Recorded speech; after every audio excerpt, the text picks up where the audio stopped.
BNP এবং জামাতের সাথে আমরা আলাদা আলাদা বসে বা বৈঠক করি, মানে এই 9টি দলের উদ্যোগে আমরা বিএনপির সাথেও বসবো, জামাতের সাথেও বসবো।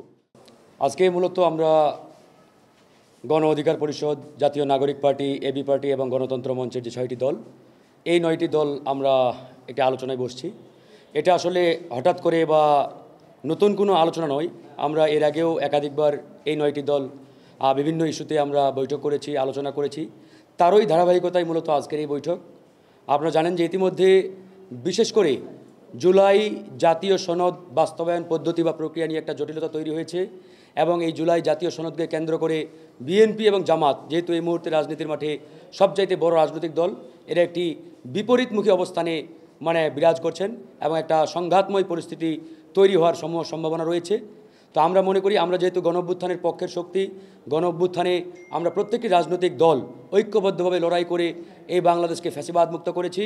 তো আমরা চাই জুলাই জাতীয় সনদ যেহেতু এদেশের জনগণের, ছাত্র জনতার আকাঙ্ক্ষিত একটি দলিল, যে দলিল অনুযায়ী আমরা একটি নতুন স্বপ্নের সোনার বাংলাদেশ বিনির্মাণের স্বপ্ন দেখছি, সেই জায়গা থেকে রাজনৈতিক দলগুলোর মধ্যে এই যে একটা দূরত্ব, সংঘাতময় পরিস্থিতি ইতিমধ্যে তৈরি হয়েছে, এটা আসলে ঘুচিয়ে কিংবা কাটিয়ে কিভাবে একটা সুন্দর সমন্বয়ের মাধ্যমে আমরা এটাকে আইনি ভিত্তি দিয়ে বাস্তবায়নের দিকে এগিয়ে যেতে পারি, এটা নিয়ে মূলত আলোচনা হয়েছে।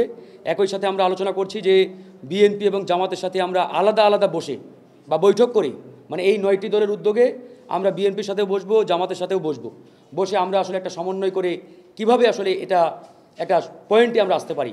যেহেতু সরকারের পক্ষ থেকে গতকালকে আমরা জানেন যে সরকারের পক্ষ থেকে বলা হয়েছে রাজনৈতিক দলগুলো যাতে স্বীয় উদ্যোগে আলোচনার মাধ্যমে একটা সমন্বয়ে পৌঁছায়, একটা ঐক্যবদ্ধতার জায়গায় পৌঁছায়। তো আমরা আমাদের জায়গা থেকে সরকারের আহ্বানে সাড়া দিয়ে আমরা কিন্তু আজকে আলোচনা টেবিলে বসছি।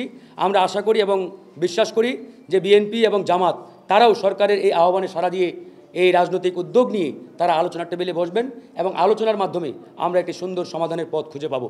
এটা হচ্ছে জুলাই জাতীয় সনদকে কেন্দ্র করে।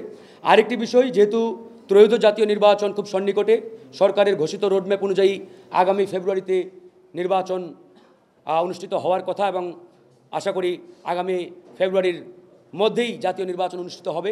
তো এই নির্বাচনে এখনও যেহেতু বিএনপি এবং জামাতের বাইরে যে সকল রাজনৈতিক দল চিন্তাভাবনা করছেন নতুন কিছু করার, নতুন কিছু জাতির সামনে হাজির করার, সেই দলগুলোর মধ্যে আমাদের একটা সমন্বয় আলোচনা দীর্ঘদিন ধরে ছিল।